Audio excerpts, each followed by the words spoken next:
बात करने वाले हैं MP board 2021 class 10 subject maths के chapter number 9 some application of trigonometry के इंपॉर्टेंट क्वेश्चन के बारे में। तो ये वीडियो हमारी सीरीज मिशन 100/100 का 9th वीडियो है। अगर इससे पहले की वीडियो नहीं देखे इसका मतलब तुम ग्रुप के बारे में नहीं जानते होंगे, तो जाना और सबसे फर्स्ट वाला वीडियो चेकआउट करना, उसकी लिंक डिस्क्रिप्शन में मिल जाएगी।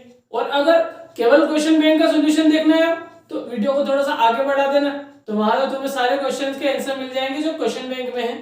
तो बात करें इस चैप्टर की, तो अगर मार्किंग स्कीम को देखें तो 1 मार्क्स का 1 क्वेश्चन आएगा और 4 मार्क्स का 1 क्वेश्चन आएगा। 1 मार्क्स से क्वेश्चन मतलब ऑब्जेक्टिव के लिए हम बाद में वीडियो बनाने वाले, तो उसमें क्वेश्चन बैंक के जो ऑब्जेक्टिव्स हैं उनको भी हम सोल्व करेंगे। तो क्वेश्चन बैंक के ऑब्जेक्टिव तो इस वीडियो में नहीं मिल पाएंगे, उनके बारे में आइडिया जरूर दे देंगे। अब एक क्वेश्चन 4 मार्क्स का बचता है, तो अगर इस चैप्टर को अच्छे से देखोगे तो ये एक राइट एंगल ट्रायंगल की साइड और एंगल के ऊपर डिपेंड चैप्टर है, जिसके थ्रू हम डिस्टेंस या हाइट निकाल सकते हैं किसी भी बिल्डिंग या किसी भी वर्टिकल चीज की जो ऑब्जर्वर से कुछ डिस्टेंस पे हो। तो हमने इस चैप्टर में ऐसा कुछ भी नहीं लिखा है जैसा कि इससे पहले हम बताते थे, क्योंकि अब से वीडियो का थोड़ा सा पैटर्न चेंज कर रहे हैं, क्वेश्चन बैंक आ गया, इस कारण से वीडियो काफी ज्यादा लंबी हो जाएगी अगर उस तरीके से बताएंगे तो बाय माउथ उन सब चीजों को बोल देंगे और क्वेश्चन बैंक के क्वेश्चन को सोल्व करेंगे। तो अगर तुमने इस चैप्टर की थोड़ी बहुत तैयारी करी होगी तो तुम्हें पता लगा होगा कि इसमें केवल 3 टाइप के क्वेश्चंस है। पहला टाइप जिसके अंदर एक साइड दे रखी है, एक एंगल दे रखा है और कोई सी भी एक साइड निकालनी है। तो अगर एक्सरसाइज की शुरुआत देखोगे तो शुरू के लगभग 5 क्वेश्चन इसी जैसे, मतलब काफी ज्यादा सिंपल। और अगर इनमें से कोई एक क्वेश्चन बैठता है तो वही पिक करना, तो वो काफी सिंपल होने वाला है। और इस कारण से वही पिक करना क्वेश्चन करने के लिए, मतलब अगर और में कुछ बड़ा वाला क्वेश्चन हो, 2 एंगल वाला क्वेश्चन हो और उससे पहले एक सिंगल एंगल वाला क्वेश्चन हो, तो सिंगल एंगल वाला क्वेश्चन ही पिक करना है एग्जाम के लिए, क्योंकि लिखना कम पड़ेगा और आंसर सही आएगा।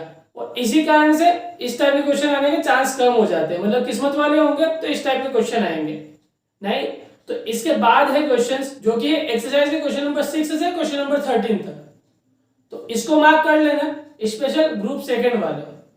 अगर तुम इसके अलावा कुछ भी छोड़ना चाहो इस एक्सरसाइज का तो छोड़ सकते हो, पर क्वेश्चन नंबर 6 से क्वेश्चन नंबर 13 तक काफी अच्छे से कर लेना, क्योंकि मोस्ट ऑफ चांस है कि इन्हीं में से एक क्वेश्चन आएगा। इसके अलावा एग्जाम्पल भी देखने तो शुरू के तुम 2 एग्जाम्पल छोड़ लेना, बाकी सबको देख लेना।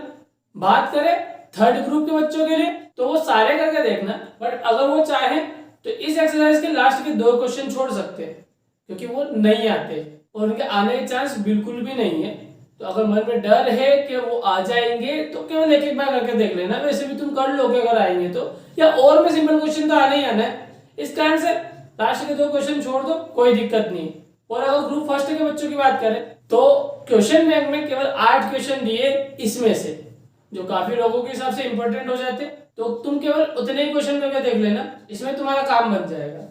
अब बात करो ऑब्जेक्टिव से रिलेटेड, तो ऑब्जेक्टिव से रिलेटेड यहाँ पे 3 डेफिनेशन है, line of site, angle of elevation और एंगल ऑफ डिप्रेशन की। इनको अच्छे से याद कर लेना, काफी ज्यादा पॉसिबिलिटी है। जो 1 सेंटेंस वाला क्वेश्चन आएगा उसमें इसमें से किसी भी एक की डेफिनेशन पूछी जा सकती है, और नहीं तो फिल इन द ब्लैंक्स में चांस बनते हैं शेडो वाले क्वेश्चन की। तो काफी सिंपल है वो भी, जिसमें पूछा जाता है कि अगर शेडो की हाइट इतनी है ऑब्जेक्ट की हाइट की कंपैरिजन में, तो एंगल कितना बन रहा होगा सन का, एंगल ऑफ डिप्रेशन। तो इसमें काफी सिंपल मामला है, अगर शेडो की हाइट बराबर है ऑब्जेक्ट की हाइट से तो 45 डिग्री बनता है, बड़ी है तो 30 डिग्री और छोटी है तो 60 डिग्री। तो ये फिल इन द ब्लैंक्स तो काफी ज्यादा इजी होने वाला है। अब बात करें क्वेश्चन बैंक की, और सोल्व करते हैं क्वेश्चन बैंक के क्वेश्चंस को। तो जिस ऑर्डर में क्वेश्चन बैंक में क्वेश्चन दे रखे मैं उसी ऑर्डर में करवाने वाला हूँ। सबसे पहले क्वेश्चन देख लेना, और अगर करना चाहो मेरे से पहले तो कोशिश करना पहले तुम खुद करने की, उसके बाद चेक करना। और ये बात ध्यान रखना मैं पूरा पैटर्न से करने वाला नहीं हूँ, मैं केवल क्वेश्चन समझाने वाला हूँ क्वेश्चन कैसे होता है, और ऐसी कौन कौन से पॉइंट है जो तुम याद रखोगे तो एग्जाम में भी क्वेश्चन को भूल नहीं पाओगे। बाकी अगर तुम्हें पूरा देखना है, क्योंकि पूरा लिखने पे ही नंबर मिलेगा, तो तुम प्लेलिस्ट में जाना और क्लास 10 चैप्टर नंबर 9 की प्लेलिस्ट निकालना, उसमें तुम्हें सारे क्वेश्चन का सॉल्यूशन मिल जाएगा, तो तुम उसमें अच्छे से पूरा डिटेल में देख पाओगे हर एक क्वेश्चन को। तो स्टार्ट करें क्वेश्चन बैंक के क्वेश्चन नंबर 4 से। एक्चुअली में जो मैंने कहा था कि क्वेश्चन बैंक में 8 क्वेश्चन है, तो उसमें से शुरू के 3 तो ऑब्जेक्टिव के क्वेश्चन है, क्वेश्चन नंबर 4 से ये वाले क्वेश्चन स्टार्ट हुए, तो ग्रुप फर्स्ट के बच्चों के लिए अच्छी बात है, उनको केवल 5 क्वेश्चन प्रैक्टिस करने की जरूरत है। तो क्वेश्चन बैंक के हिसाब से ऑब्जेक्टिव के बाद क्वेश्चन नंबर 4 को देखें तो वो एक्सरसाइज का क्वेश्चन नंबर 4 ही है। तो क्वेश्चन नंबर 4 इसमें दिया है, ध्यान रखना इस चैप्टर में सबसे इंपॉर्टेंट चीज है इसका फिगर समझना। क्वेश्चन के हिसाब से अगर तुम फिगर बनाना सीख गए, इसका मतलब तुम सब कुछ सीख गए। सबसे ज्यादा कंसंट्रेशन क्वेश्चन पे करना और उसके बाद उसके फिगर बना देते हैं। देखना कैसे। क्वेश्चन में क्वेश्चन नंबर 4 है, इसमें दिया है the angle of elevation of a top of tower from a point on the ground. तो एक ग्राउंड बना लिया हमने, एक पॉइंट बना लिया, नाम दे दिया उसका कुछ भी, जैसे A, which is 30 metre away from the foot of a tower. तो एक टावर से 30 मीटर दूर है, इस 30 डिग्री। और जो बात कही थी उसने शुरुआत में बोला था the angle of elevation of top of a tower from a point on the ground. तो इस पॉइंट से इस टावर का एंगल ऑफ एलिवेशन मतलब ऊपर की ओर देखना, वो वाला एंगल है 30 डिग्री। ये बन गया फिगर, और फिगर ही सबसे खास है इसमें। Find the height of tower, height of tower बतानी मतलब बीसी। सबसे पहले स्टेप में जो तुमको करना है वो ये करना है कि जो भी तुमने नाम दिए वो किसको नाम दिए वो लिख देना, जैसे कि BC equal to height of tower और बाकी सब कुछ। अब जो सोल्व करना है तो सबसे पहले लिखना है इन राइट एंगल ट्रायंगल, जो भी राइट एंगल ट्रायंगल का नाम दिया वो। इसके बाद हमें निकालना है BC और दिया है AB। इस एंगल के हिसाब से ये अपोजिट है और ये बेस, तो अपोजिट अपन बेस याद है 10 में, इसलिए हम लगाएंगे 10 30, और 10 30 होता है सामने वाली साइड, मतलब BC अपन बेस जो कि है 30। 10 30 की वैल्यू होती है 1/√3। सबसे अच्छी बात है इसमें वैल्यू भी बड़ी सरल है। 30 की ध्यान रखना 1/√3 है, फिर 1 आएगी 45 की और फिर आएगी √3 60 डिग्री की, और ये 30 या मल्टीप्लाई में भेज देंगे इक्वल टू BC। डिवाइड में रूट में आंसर नहीं होना चाहिए, इसका रूट हटाने के लिए यहाँ पे ऊपर नीचे दोनों साइड में रूट से मल्टीप्लाई कर देंगे, मतलब जो रूट में है नंबर उससे मल्टीप्लाई कर देंगे। तो √3 और √3 हो जाएगा, √3 का स्क्वायर मतलब 3, और यहाँ पे 30 और √3 बच जाएगा BC की वैल्यू। तो 3 से 30 काटते हैं तो 10, तो BC की वैल्यू हो जाएगी 10 मीटर। अब इसके बाद लास्ट लाइन लिखने का ध्यान रखना। हमसे पूछा था कि हाइट ऑफ टावर, तो लिख देना so the height of tower is 10 meter. तो क्वेश्चन में कुछ भी टफ नहीं है, अगर तुमको रेशियो निकालना आता है ट्रिग्नोमेट्रिक रेशियो, तो ये तुम्हारे लिए काफी आसान होने वाला है। ध्यान में केवल इतना सा रखना है कि फिगर सही होना चाहिए। इसके बाद गिवन लिखोगे तो उसमें किस चीज को क्या नाम दिया है वो बता दो, जैसे हाइट ऑफ टावर को BC नाम दिया, ऐसा कुछ। इसके बाद जो लास्ट लाइन आएगी आंसर की लाइन, उसको लिखना, और तुम्हारे 4 नंबर पूरे पक्के हो जाएंगे। छोटा सा भी चांस नहीं होगा कहीं पे भी नंबर कटने का। कुछ और ध्यान रखना तो केवल ये बात ध्यान रखना कि अपोन में रूट में आंसर नहीं रहे। ओके, कुछ कुछ केसेस में यहाँ पे छोड़ भी रखा है रूट में आंसर, तो कुछ कुछ केसेस में नहीं है। तो नॉर्मली मैथ्स की लैंग्वेज में अपोन में कभी भी रूट में आंसर नहीं होना चाहिए, इसलिए हम अपोन में रूट में आंसर नहीं रखेंगे। क्वेश्चन बैंक के क्वेश्चन नंबर 5 के हिसाब से एक्सरसाइज का क्वेश्चन नंबर 2 है। तो क्वेश्चन नंबर 2 में दिया है, और वापस फिगर भी बनाते जाएंगे। A tree break due to storm and the broken part bend so that top of the tree touch the ground making an angle 30 degree with it. एक ट्री है AB जो कि टूट चुका है, इसका मतलब अगर इसका नाम मैं दे देता हूं AB, और अगर इस पॉइंट से टूटा है तो ये A वाला पॉइंट जमीन पे टच हो चुका है, तो इसे A' दे देता हूं और यहाँ पे दे देता हूं A नाम, और जहां से टूटा है उस पॉइंट को नाम देता हूं C। इसमें क्या है कि ये 30 डिग्री बना रहा है जमीन से angle. The distance between the foot of the tree to the point where the top touch the ground is 8 meter. Distance between foot of the tree, foot of tree मतलब ये, to the point where the top touch the ground, और जहां पे top जो tree का top है उसने ground को टच किया वो वाली डिस्टेंस है 8 meter. Find the height of tree, tree की हाइट निकालनी है। तो हाइट निकालनी है, इसका मतलब ये लेंथ और ये लेंथ दोनों चाहिए। तो पहले गिवन में लिख देंगे हम कि जो A' B है वो है ट्री की हाइट, और यहाँ पे A' AC के बराबर होगी, क्योंकि वही पेड़ टूटा है इस कारण से, ये भी गिवन में बताएंगे। इसके अलावा ये डिस्टेंस बताएंगे। इसके अलावा अब हमें ये दो चीज निकालनी है, तो ये तो बेस है और ये है अपोजिट, अपोजिट और बेस आता है 10 में, तो 10 30 इक्वल टू हो जाएगा BC अपॉन AB जो कि है 8। इसकी वैल्यू 1/√3, 8 इधर आ जाएगा मल्टीप्लाई में BC। अभी क्वेश्चन पूरा नहीं हुआ इसलिए रेशनलाइज करने की जरूरत नहीं है।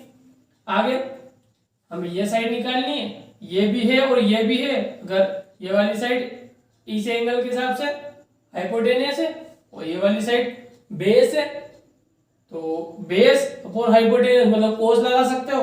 और ये निकाल चुके हैं तो ये भी लगा सकते हैं साइन के थ्रू, पर ये अभी तो कोस क्या यूज कर लेते हैं, cos 30 equal to base divide by hypotenuse. cos 30 की वैल्यू होती है √3/2, AC यहाँ मल्टीप्लाई में आ जाएगा, 8 यहाँ पे डिवाइड में, इसको इधर भेज दे तो AC इक्वल टू हो जाएगा 8 × 2/√3। अब हाइट निकाली थी जो कि थी AC और AC AC प्लस BC के बराबर है। AC 8 × 16/√3 है प्लस BC 8/√3। √3 दोनों में सेम है इसलिए कॉमन डिनोमिनेटर हो जाएगा, तो 16 और 8 जोड़ देंगे तो 24 आ जाएगा। √3 से मल्टीप्लाई कर दे ताकि डिवाइड में रूट में आंसर नहीं रहे, तो √3 हो जाएगा 3 और 24 √3 काटे तो 3 8 जा 24, तो 8√3 और पीछे यूनिट का ध्यान रखना मीटर, तो इसका फाइनल आंसर हो जाएगा। फिर लास्ट में एंड लाइन भी लिख देंगे। अब देखें क्वेश्चन बैंक का क्वेश्चन नंबर 6 जो कि है एक्सरसाइज का क्वेश्चन नंबर 12। इसमें दिया from the top of 7 meter high building, एक 7 मीटर की हाई बिल्डिंग है तो नाम दे दिया इसका AB और 7 मीटर बता दिया इसे बिल्डिंग है इसलिए एक जमीन बना दी हमने। Angle of elevation of top of a cable tower is 60 degree. Angle of elevation है और ये टॉप से है मतलब यहां से देख रहा है और यहां से एलिवेशन मतलब ऊपर देखना पड़ेगा, और किसी केबल टावर का एंगल ऑफ एलिवेशन बता रहा हमें 60 डिग्री, तो यह एंगल ऑफ एलिवेशन बनाया हमने 60 डिग्री, ये हो जाएगा cable tower. And angle of depression of foot is 45 degree, और टॉप से ही देख रहे तो फुट का जो एंगल ऑफ डिप्रेशन है वो है 45 degree. Determine the height of the tower, तो हमें इस केबल टावर की हाइट बतानी है। ये वाली तो डी है तो ये तो बतानी ही नहीं है, इसकी हेल्प से निकालेंगे। इनको नाम दे देते हैं C, D और E। सबसे पहले वही चीज गिवन लिख देंगे, किस चीज को क्या बोला है हमने। आगे जैसा कि बोला था हमने एक सिंगल एंगल वाला क्वेश्चन होता है जो कि हो चुके, एक होता है डबल एंगल वाला क्वेश्चन जो इसके बाद है, मतलब एक्सरसाइज में देखोगे तो क्वेश्चन नंबर 5 के बाद वाले क्वेश्चंस अब अलग अलग तरीके से पूछे गए, तो उसमें से एक तरीका ये है। तो गिवन में हम एक बात बताएंगे कि AB BC के बराबर होगा, ठीक है, ये रेक्टेंगल बना रहा है इसलिए, और इस कारण से ये भी हो जाएगा 7 मीटर का। इसके अलावा AD BC के बराबर होगा, ये भी गिवन में बताएंगे।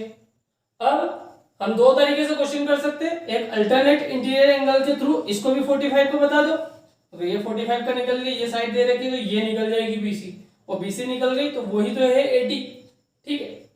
बट अगर डायरेक्ट करना चाहो तो यहीं पे लगा दो। अगर तुम इस एंगल के हिसाब से देखोगे तो अगर मैं 10 लगाऊं मतलब 10 45 डिग्री तो हो जाएगी सामने वाली साइड मतलब DC अपॉन बेस, बेस यहाँ पे D है तो यहाँ पे डायरेक्ट निकल जाएगा। तो 10 45 की वैल्यू होती 1, DA मल्टीप्लाई में आ जाएगा इधर इंटू 1 मतलब बात बराबर, और DC जो कि है 7, तो DA की वैल्यू मिल गई हमें 7 meter. Height of cable tower निकालनी थी जिसमें से 7 मीटर तो पहले से मिली हुई है, यार इतना निकालना था ED, जो कि अब ट्रायंगल AED लेंगे तो निकल जाएगा। तो ट्रायंगल AED के अंदर ये बात यहाँ पे लिखना भी सही, tan 60 इक्वल टू सामने वाली साइड मतलब ED डिवाइड बाय बेस मतलब AD। tan 60 की वैल्यू √3, AD इधर मल्टीप्लाई में भेज दो जिसकी वैल्यू आई थी अभी 7 इक्वल टू ED, तो ED की वैल्यू हो गई 7√3 meter. Height of cable tower बतानी थी तो लिख देंगे height of cable tower equal to EC equal to ED plus DC। ED की वैल्यू आई है 7√3 प्लस 7 मीटर, 7 कॉमन निकाल लो तो √3 प्लस 1 मीटर। ध्यान रखो अगर क्वेश्चन में √3 की वैल्यू दी है तो ही रखना, नहीं दी है तो रखने की जरूरत नहीं है। अब देखिए क्वेश्चन देखेगा, क्वेश्चन नंबर 7 जो कि इस लेसन का एग्जांपल नंबर 4 है। तो एग्जांपल 4 को देखें। फ्रॉम अ पॉइंट P, किसी पॉइंट P से on the ground the angle of elevation of top of 10 meter tall building is 30 degree. किसी बिल्डिंग के टॉप का एंगल ऑफ एलिवेशन बताएगा 30 डिग्री और इसकी हाइट भी दे रखी है 10 मीटर टॉल बिल्डिंग, तो ये 10 मीटर है। A flag is hosted at the top of the building. इस बिल्डिंग के टॉप का बताया था हमें एंगल ऑफ एलिवेशन, और इसके ऊपर एक फ्लैग होस्ट हो रहा है and the angle of elevation of top of a flag stuff from P is 45 degree. और यहां से जो एंगल ऑफ एलिवेशन है इस फ्लैग के टॉप का वो है 45 degree. Find the length of the flag stuff and the distance of the building from the point P।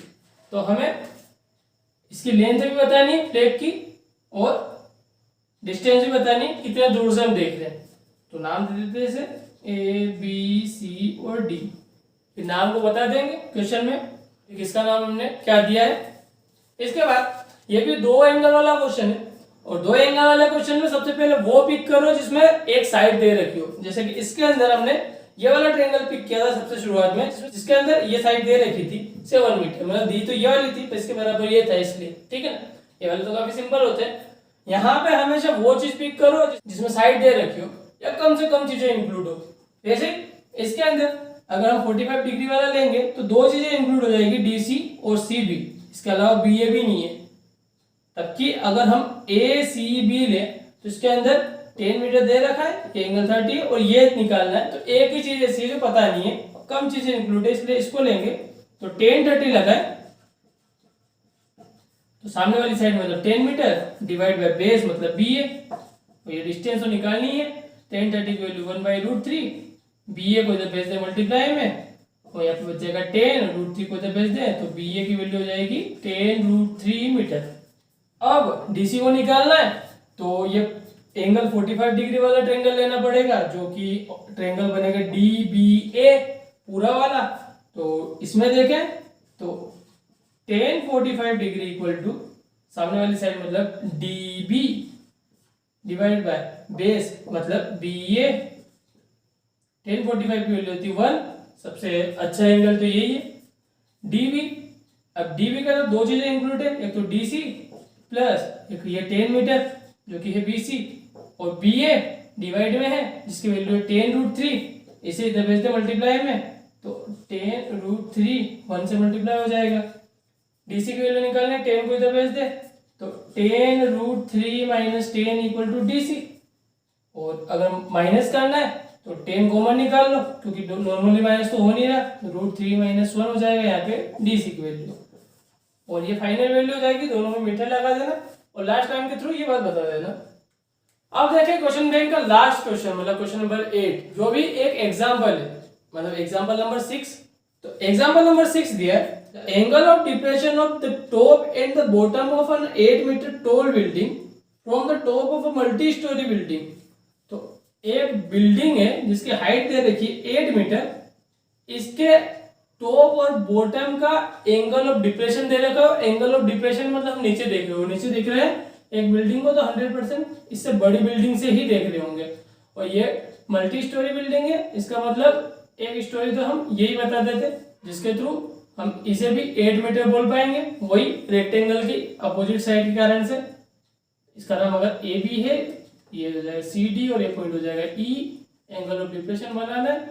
एक एंगल ऑफ डिप्रेशन कहा था इन्होंने 30 डिग्री और अगला बोला है इन्होंने 45 डिग्री। वैसे भी जो छोटा एंगल है वही होगा 30, और वर्ड टू वर्ड पढ़ोगे तो 30 डिग्री पहले दे रखा और टॉप पहले दे रखा, मतलब टॉप का 30 डिग्री था। आगे बोला है find the height of the multi storey building and the distance between two building. इस मल्टी स्टोरी बिल्डिंग की हाइट बतानी है, इसमें 8 मीटर तो पहले पता पड़ गया, और ये साइड बतानी है ED, तो ये निकाल लेते। तो ऐसा कुछ क्वेश्चन हमने यहाँ किया था, तो ये ज्यादा बड़ा चीज नहीं है। इसके अलावा ये डिस्टेंस भी निकालनी, तो डिस्टेंस तो हमें निकालनी पड़ेगी, इसके अंदर भी निकाली थी तभी जाके तो वो ED निकल पाएगा। तो ये वाला क्वेश्चन और ये वाला क्वेश्चन तो लगभग एक जैसा हो गया। अब तुम में से कोई ये सोच रहा हो कि हम इसको रेक्टेंगल कैसे कह रहे हैं, तो बहुत सिंपल सा काम है। हमने पहले भी कहा था कि हम ऐसी चीजों की हाइट निकालते हैं जो जमीन के ऊपर परपेंडिकुलर खड़ी हो, या मानते हैं हम ये जमीन के ऊपर परपेंडिकुलर खड़ी है, तो इसका मतलब 90 डिग्री, और ये 90 डिग्री है, तभी तो हम लगा पा रहे हैं ट्रिग्नोमेट्री के एंगल्स का यूज कर पा रहे हैं, मतलब ट्रिग्नोमेट्रिक रेशियोज का यूज कर पा रहे हैं। तो आपस से वही चीज करके देखें। सबसे पहले तो अल्टरनेट इंटीरियर एंगल के थ्रू इसे हम बोल सकते हैं 30 डिग्री, ये वाला एंगल हो जाएगा 45 डिग्री। यहाँ भी दो एंगल है, इसका मतलब हमें पहले एक ट्रायंगल चूज करना है, कोई सा भी चूज कर लो, कोई फर्क नहीं पड़ेगा, बस एक दो स्टेप ज्यादा हो सकता है अगर तुमने गलत एंगल चूज किया तो, पर आंसर सही आएगा। तो हम ऐसा एंगल चूज करेंगे या ऐसा ट्रायंगल चूज करेंगे जिसके अंदर कम से कम चीजें दी गई, मतलब कम साइड दी गई हो। तो हम चूज कर रहे हैं EDA, इसके अंदर ED अननोन है और AD अननोन है, पर साइड दो ही है। अगर ये वाला देखोगे बड़ा वाला 45 डिग्री वाला, तो इसमें ECB में B से अननोन है और ED अननोन, तो दो ही चीज है, और ये दे रखा है, ये तीसरी साइड आ जाएगी, तो ये थोड़ा बड़ा हो सकता है। इस कारण से अगर ADE के अंदर देखें, ट्रायंगल का नाम पहले लिख लेना, उसके बाद ट्रिग्नोमेट्री का यूज करें। tan 30 इक्वल टू सामने वाली साइड मतलब ED डिवाइड बाय AD, दोनों साइड से निकालनी है, इसलिए किसी की भी वैल्यू निकाल लो। tan 30 की वैल्यू होती है 1/√3, AD को जब ऐसे मल्टीप्लाई में, तो ED यहाँ बच जाएगा। अगर ED की वैल्यू मानेंगे तो अपॉन में √3 रहेगा, थोड़ा सा कॉम्प्लिकेशन हो सकता है, इसलिए AD की वैल्यू निकाल लो, जो कि हो जाएगा ED√3। अब इस वैल्यू को यूज करेंगे आगे। अगला ट्रायंगल देखें EBC, तो tan 45 डिग्री इक्वल टू सामने वाली साइड मतलब EC divide by BC। tan 45 की वैल्यू 1, EC की वैल्यू देखोगे तो ED प्लस DC, तो DC है 8 डिवाइड बाय BC, और गिवन में बताना पड़ेगा कि AD BC के बराबर है, ये वाली बात भी बतानी पड़ेगी, पहले ही बोला था ये वाली बात। तो यहाँ पे हो जाएगा AD जो कि BC के बराबर था। अब AD को इधर भेज दे मल्टीप्लाई में, तो AD की वैल्यू लिख दे ED√3 equal to ED plus 8, ED को एक ही साइड में भेज देते, तो ED को इस साइड में भेज दे, तो ED√3 minus ED equal to 8, यहाँ पे ED कॉमन निकाले तो √3 माइनस 1 इक्वल टू 8, तो ED इक्वल टू हो जाएगा 8 डिवाइड बाय √3 माइनस 1। अब फाइनल आंसर इसको बोल सकते थे, पर अपॉन में √3 इसलिए रेशनलाइज कर देते। रेशनलाइजेशन में केवल एक नंबर होता है तो उसी को मल्टीप्लाई कर देते, दो नंबर होते हैं तो मल्टीप्लाई तो उसी का करेंगे, पर बीच में साइन चेंज कर देते हैं, मतलब √3 प्लस 1 से, ऐसे ऊपर भी √3 प्लस 1 से हो जाएगा, तो ऊपर वाले में तो कोई दिक्कत नहीं है, नीचे वाले में आइडेंटिटी लग जाएगी a plus B a minus B की, जो कि था a square minus B square, मतलब √3 का स्क्वायर 3 और 1 का स्क्वायर 1, तो ये हो जाएगा 8√3 प्लस 1 डिवाइड बाय 3 माइनस 1 मतलब 2, काटेंगे तो 4 आ रहा है आंसर।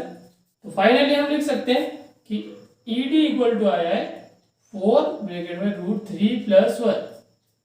अब हमें एक और निकालना था AD, तो AD इक्वल टू हो जाएगा, लिख देना इसका इक्वेशन का नाम में, फिर लिख देना यहाँ पे बाय इक्वेशन ED, और ED है 4√3 प्लस 1 और √3 मल्टीप्लाई करते, मतलब अंदर मल्टीप्लाई कर देते, तो √3 हो जाएगा 3 प्लस 1 से मल्टीप्लाई करेंगे तो √3 मीटर दोनों में, और लास्ट लाइन के थ्रू इसको शो कर देना। ओके, तो इस तरीके से ये क्वेश्चन बैंक के सारे क्वेश्चन का आंसर हो गया, मतलब 5 क्वेश्चन का आंसर हो गया। अब बचे 3 ऑब्जेक्टिव, जो कि हम बाद में वीडियो लाने वाले हैं, उसके अंदर डिटेल में अच्छे से समझाने वाले हैं, ताकि 1% भी गलती नहीं होगी तुमसे, और 100% सारे ऑब्जेक्टिव के नंबर तो पक्के आएंगे।